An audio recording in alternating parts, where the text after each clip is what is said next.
Acesse nosso portal na internet. Notícias, devocionais, estudos bíblicos, vídeos, ministério, declaração de fé, pedidos. Fale conosco. Acesse ministériodareconciliação.net.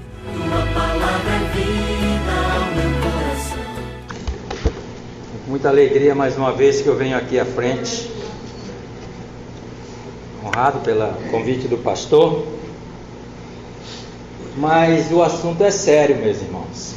A gente brinca, a gente fala, a gente leva. O assunto que o pastor me pediu para trazer é muito sério, porque eu vivo no meio desses assuntos, convivo com esse tipo de pessoa, e não é fácil. Não é fácil mesmo.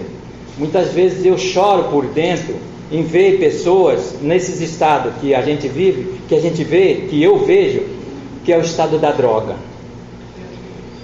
Às vezes as pessoas ficam falando, perguntando, indagando: qual é a peste do século?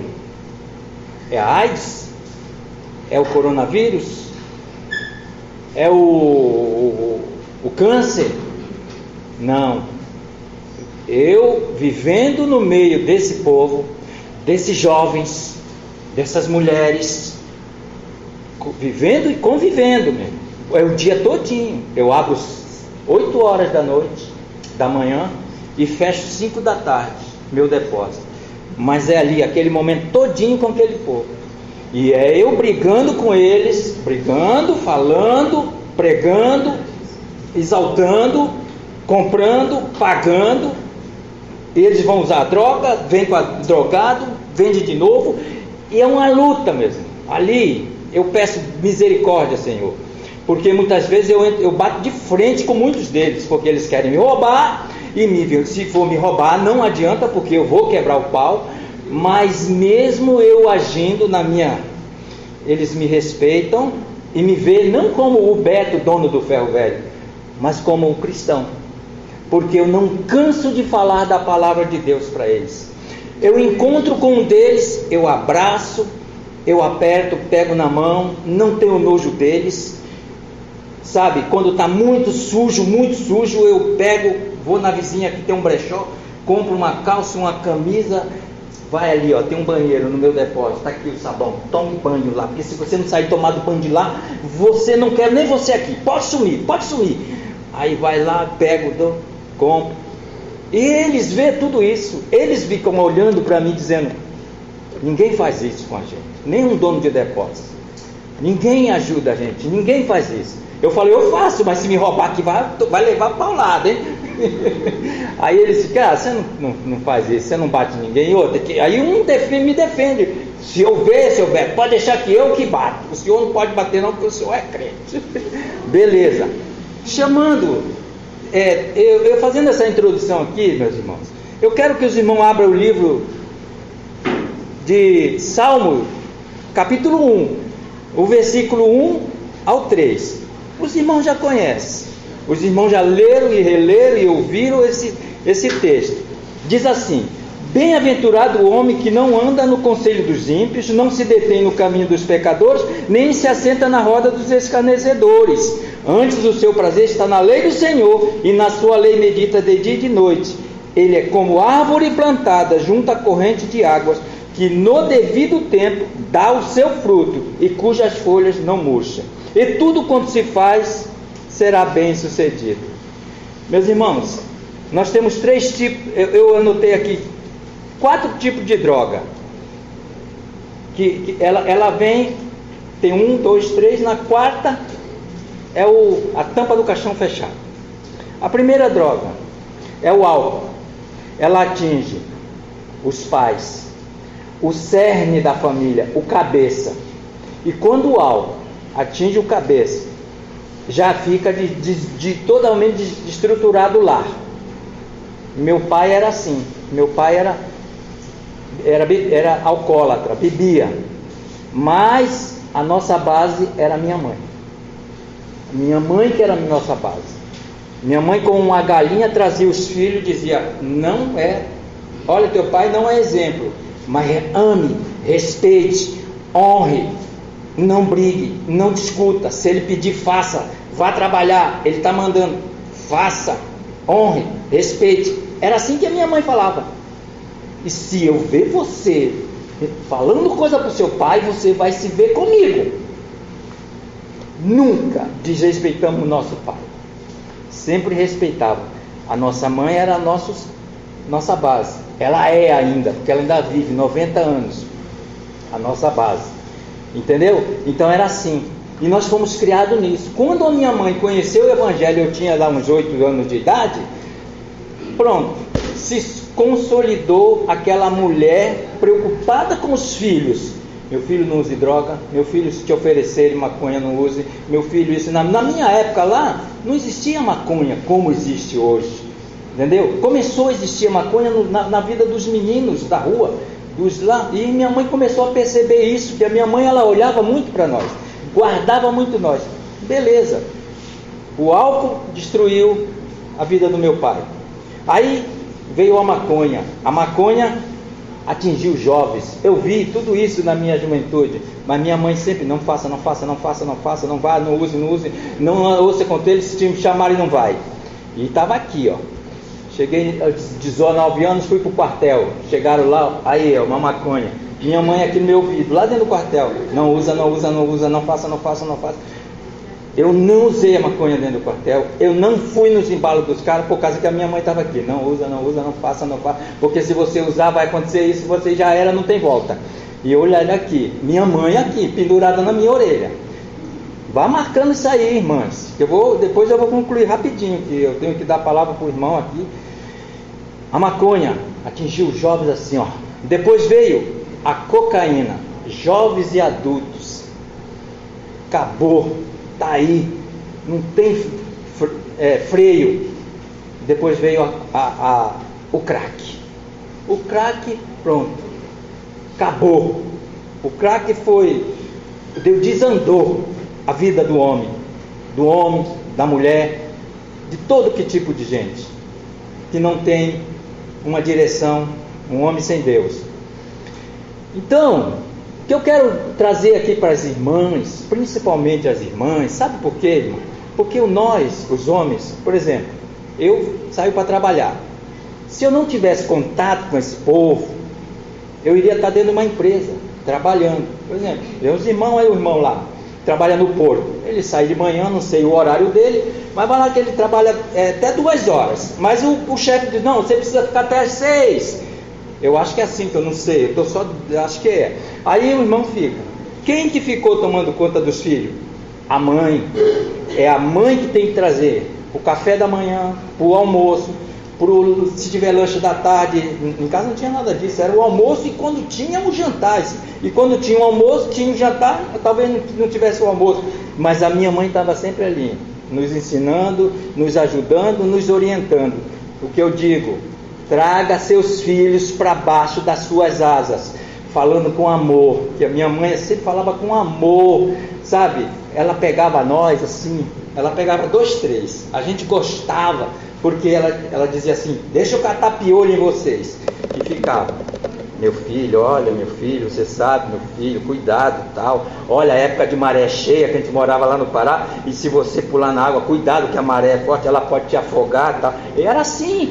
Ela orientava de todos os jeitos, catando piolho. E a gente gostava daquilo, não tinha piolho, que ela não deixava.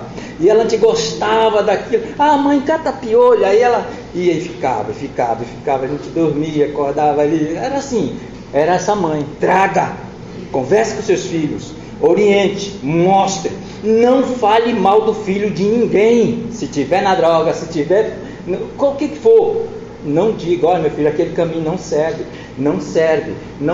Por que a repetição é boa? Porque está na Bíblia. Nós vimos hoje, no Salmo 139, a respeito da repetição, que diz assim, já o conheces, que eu vou só falar a repetição, né, no versículo 1, né? Senhor, tu me sondas e me conheces. Ele diz no versículo 2, esquadrinhas os meus andar e o meu andar, e conheces. E ainda a palavra não me chegou à língua, e tu, Senhor, já me conheces. Então repita, essa vida não presta, isso é vida de perdição, leva para o inferno.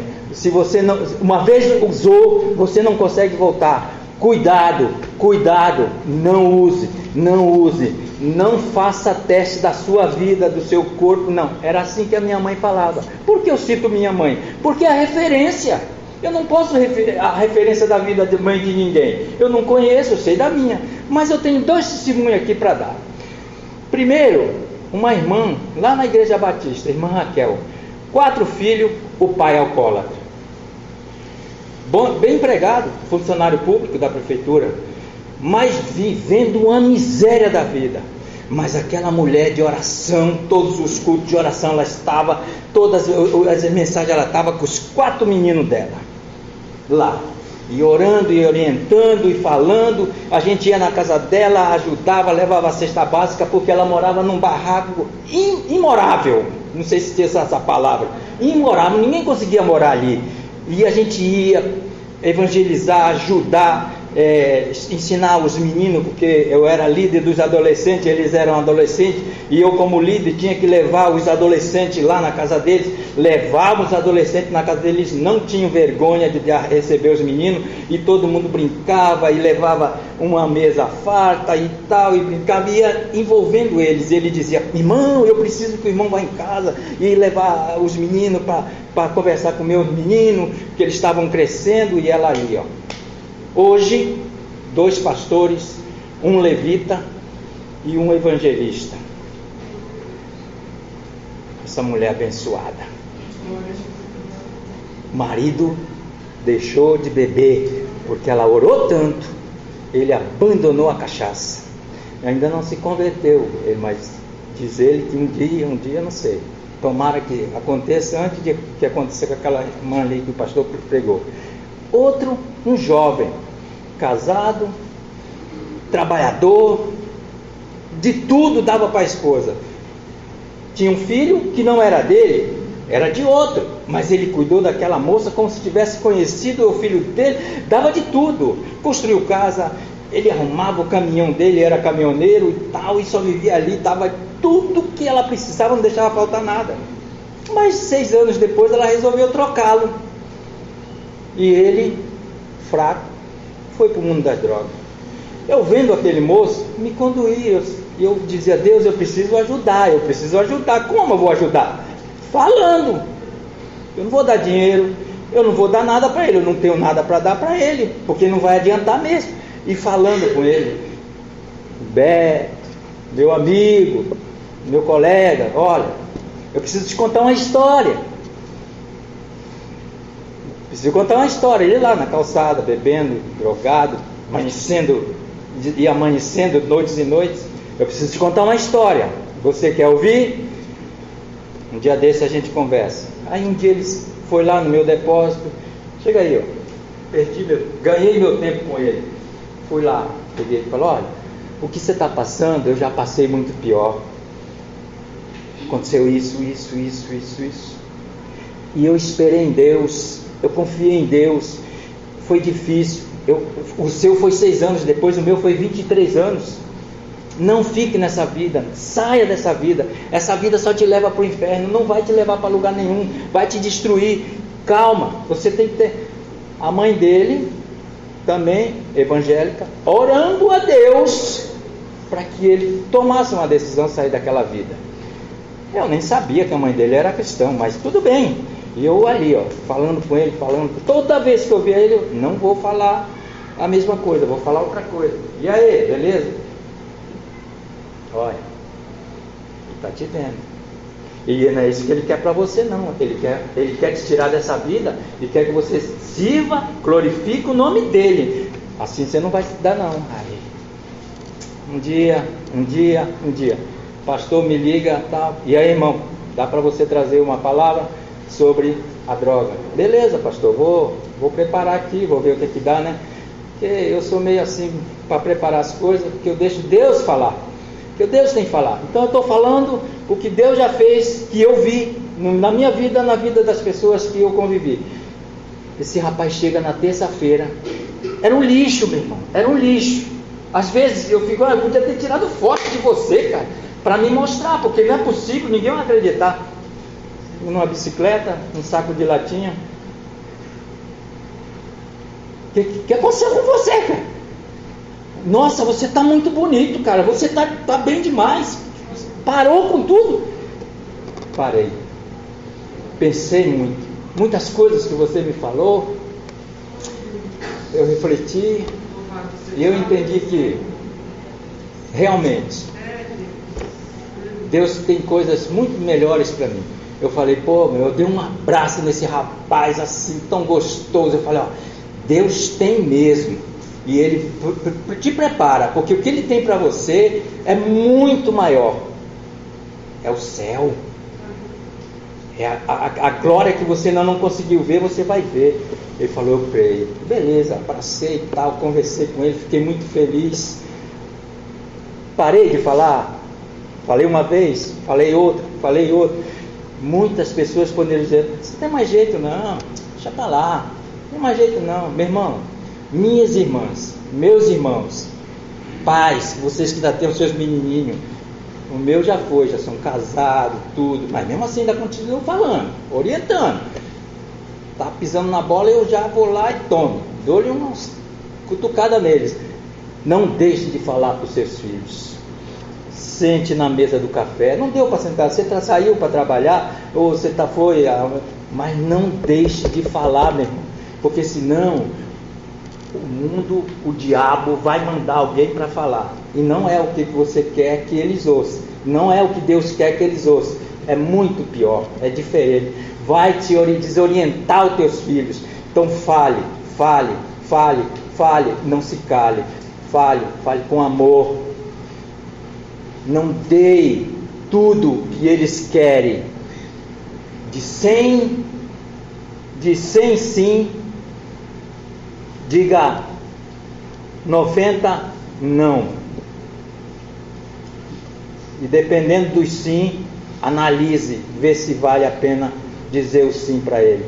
Então, ele vai sentar, ele vai frutificar nesse salmo. Aqui no Salmo 139, nesse que o pastor pregou, eu poderia trazer muitas dessas coisas aqui para nós refletirmos.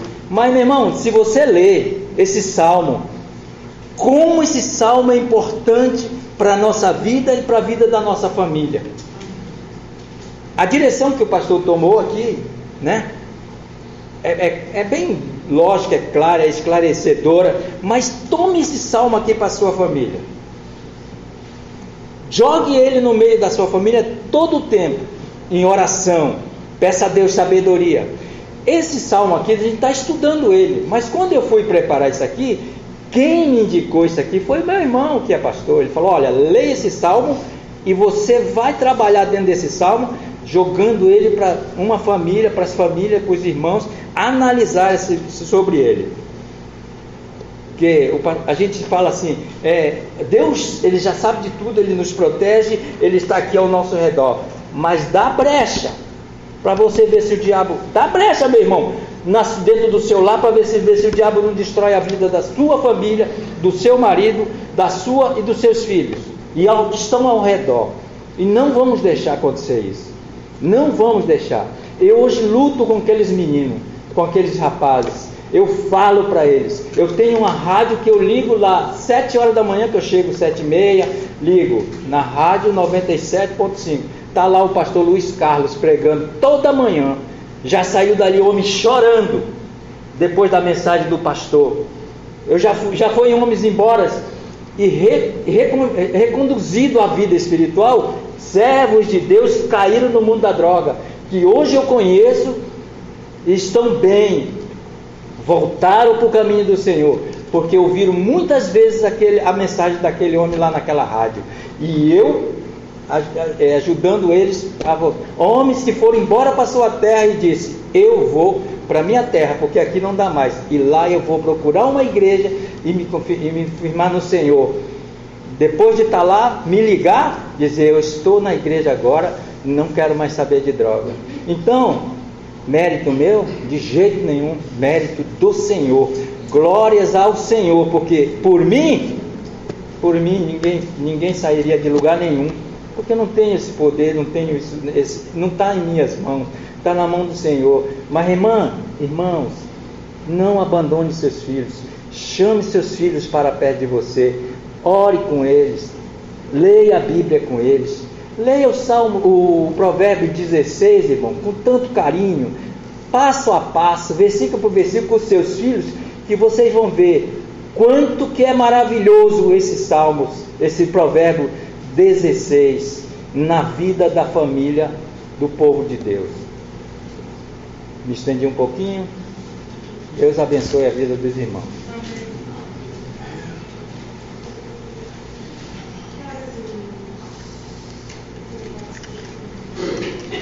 Amados, nós vemos aí tanta guerra, tanto esforço, às vezes até do próprio governo, com a situação do coronavírus, né, irmãos?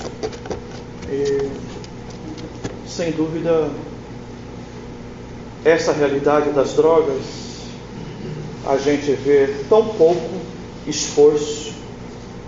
Era para se mobilizar muito mais uma nação em razão dessa realidade, dessa coisa terrível que é as drogas, e nós vemos tão pouco, não é?